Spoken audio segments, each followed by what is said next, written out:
recording.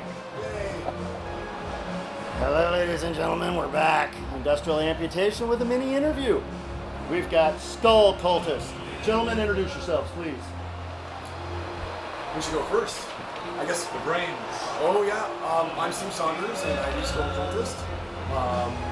And I do this stuff, and the yelling, the sampling, music, and I mentioned the yelling, right? Yeah, You did yeah, mention I yelling, did. yes. Yeah. I got a chainsaw, and it's super cool. And if you're a nerd, you'll know what I mean. We're all nerds here. Yes. Oh, yeah. Truly. I'm a Night Lords player, if you're curious. So. Forgot that fan is very loud. Sorry about that.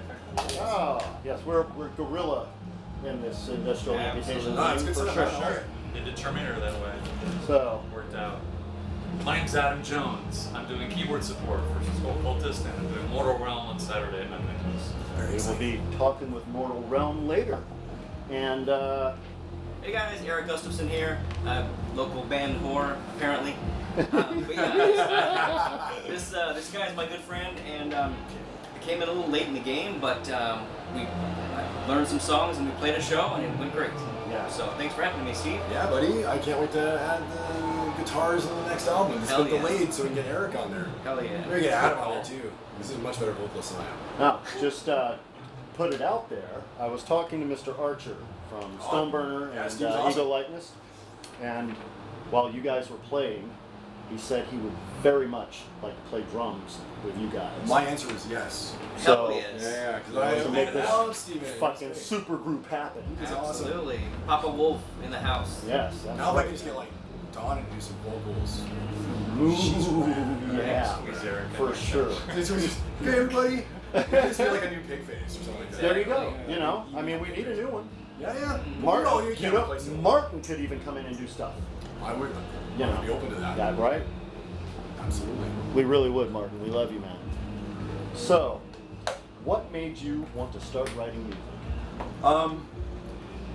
Okay, so I always was like a nightclub worker and a show guy. Like I worked shows a lot, crew chiefing, etc.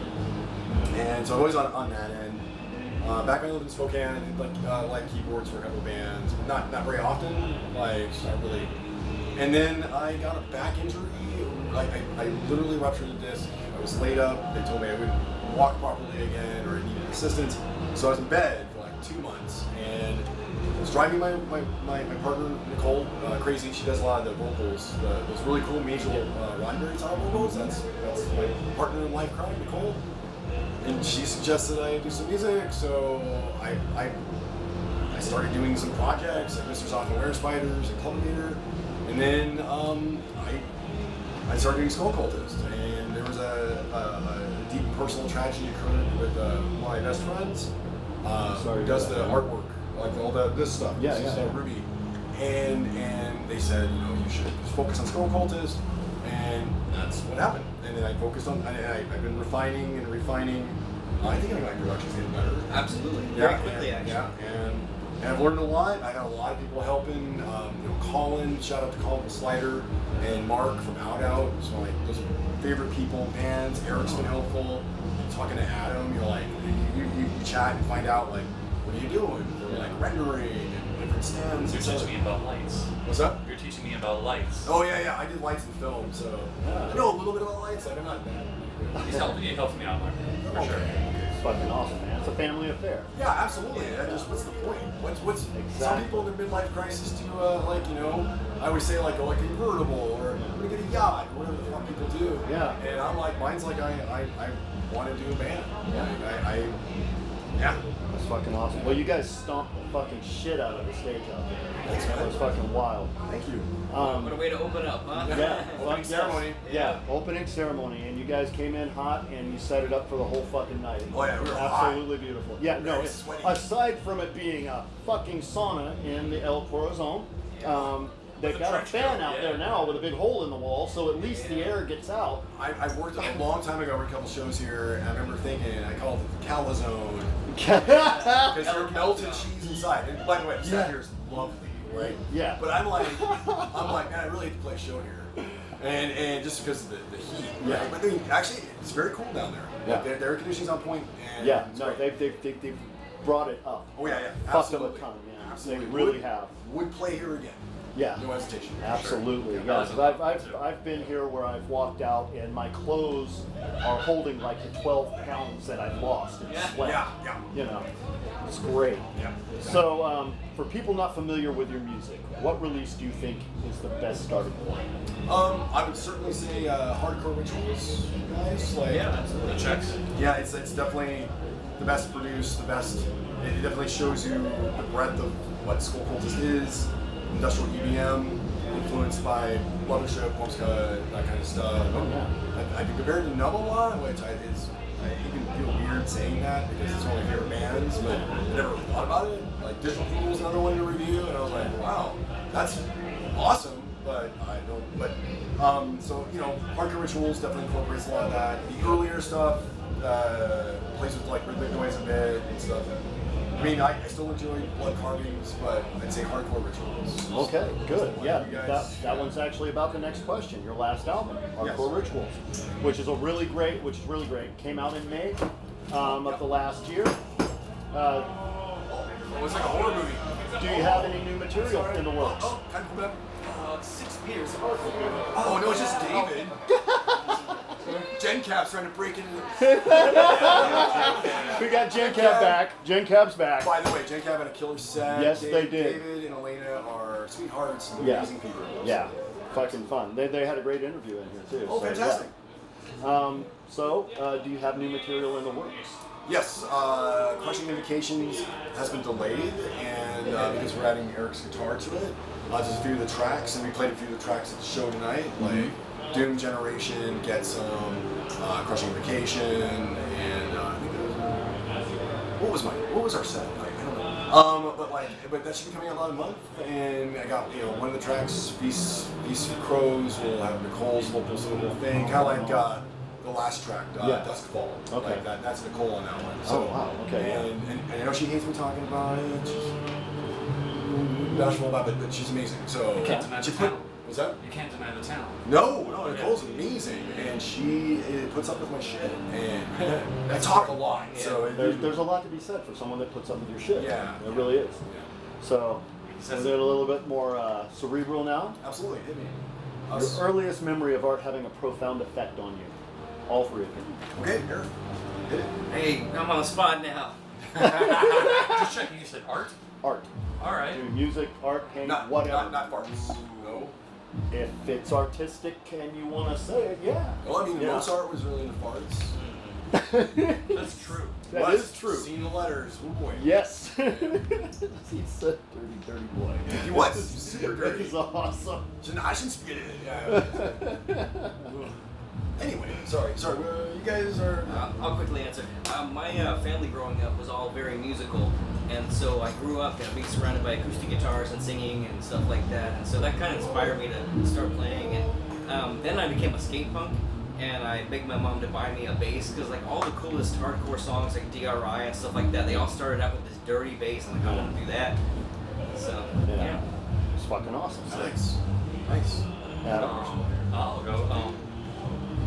The way my mom met my dad was an oud player, like the Middle Eastern guitar with the double strings on each string, and my mom was a belly dancer. Oh, fucking wow. Yeah, That's like, amazing. they're both white kids. Sounds like a but, movie. Oh my god, Back that's in the fucking 70s, awesome. that's how it was. So Yeah. like I listened to like Phil Thornton and Cosmic Ramsey records, vinyl, like growing up at home, and lots That's of some weird pretty minor eclectic keys stuff, and stuff. man. I think so, yeah. Yeah. Probably. That's probably how I incorporated such weird minor tones into my music, I Yeah. guess. But they're pretty eclectic people, as you can imagine. Yeah. So I got to listen to a lot of good stuff. I actually did listen to some classical. Got some Beethoven and Mozart. The first thing I learned how to play on a keyboard was Sugar Plum Fairy. Oh, nice. Cracker, actually. What? Yes, that's probably why there's so much Way bells in better our music. keyboard Yeah. Nice. Yeah, I like bells and choirs and staccatos, distorted bass synth. I don't know where that came from. Probably Mortal Kombat. We're probably Could be. Or Killer Instinct. One of the two. Okay. Great game. Right on. Oh boy. We'll try to be as succinct as possible. Oh boy. Get over It's here. Honda, yeah. So I So my parents are artistic. My dad was military, Marine Corps, and Air Force. And he was played baritone, Marine Corps band, stuff like that. And they got me when I was little. I'm an only kid, so they really pushed me to do what I wanted, like artistically, right? And then drawing didn't work. I can't draw worth shit. I liked writing, and then my parents got me into music, and I started on recorder. And then I went to tenor saxophone, learned every woodwind, jazz band. I was a jazz musician. I studied under Jim Baker, not the one you're thinking of. I was gonna say. Legendary. Yeah. Jim's a legendary Eastern Washington jazz legend. Okay. And he lived next door to Evil Knievel. So I got to meet Evil Knievel. That's cool. Actually, that sounds very familiar. Yeah. He does the Jim Baker orchestra. Like he's a very but I'm winding. The main problem is my dad. Now my dad's amazing guy. I mean, this guy's DJ'd for like Covenant. He's an old guy who's really old disco DJ. He got me into like Kraftwerk, Tangerine Dream, Depeche Mode, and like Yellow Magic Orchestra. And I was obsessed. I was obsessed with the Thief soundtrack as a kid. Obsessed. Like I listened to it nonstop. Tangerine Dream nonstop. The Keep soundtrack nonstop. And that's all and so doing jazz music was fun. No offense to jazz aficionados, but it just didn't scratch the itch. And so my parents encouraged that. They played Dungeons and Dragons and Warhammer. And so like it was pretty much, they just, And they made me earn my miniatures. It's expensive. But so I guess being very little, listening to Kraftwerk on 8-track in the car, my dad on long drives. That's where it starts, man. I want to do this stuff. And my dad playing synthesizer stuff. These are frogs. Yeah. They're synthesized. And he explained how it works. My dad was oh wow. That's fucking awesome. When he retired, he was the head radar tech at the U.S. Air Force, AWACS guy. Yeah. He was like, so he's really like, and like take me to producer studios in Belgium and shit. And this is how you synthesize your stuff. Isn't it neat? And they're like, yes, I want to be a synthesizer. Like the first job I wanted was to be a necromancer, but I know. Yeah, there you go. Yeah. Synthesizer. Did Jim Baker do the puppets? You could synthesize the necromancer. Yeah. It's a hell of a jazz player. Okay. Right on. Yeah, it's kind of like going from Jean-Michel Jarre to Yellow Magic Orchestra. Yeah. I mean, there's a little bit of a leap. I mean, Oxygen is obviously brilliant, but then you get to Ryuichi Sakamoto's B2 unit. Holy shit. Oh my god, yeah. You know your shit, man. A little bit, yeah. So, awesome, nice. Man. And the formation of your band, you've already kind of gone over, so we've got that. Is there anything you'd like to promote or anything else you'd like to talk about? Woo. You guys want to talk about your band? I'm currently producing some other people right now, so most of my projects are a bit on hold, except for a secret one that you'll have to wait for. I'll pass it on to Adam. He came out with Mortal Realm recently. Best album of 2024. Woo-hoo-hoo. I've been told from multiple people that that's really good news for hands down. Nice. All right, hands down. Nice. That's the rule, I guess. Right down the law. I've been judged. You have. Yeah, You've been judged. Okay. Now, Mortal Realm. We got one album, Stab in the Dark, came out just last year, almost exactly a year ago, and then we got one more in the works. It's going to be even weirder. Certainly still multi-genre, and I'm really excited to show how I grows as an artist. My voice is a lot better. I got COVID and I really jacked up my voice a little bit over a year ago, and it took me a long time to actually make that record. That's the reason why I'm a musical train. I just keep on going. Yeah. I got laryngitis in it.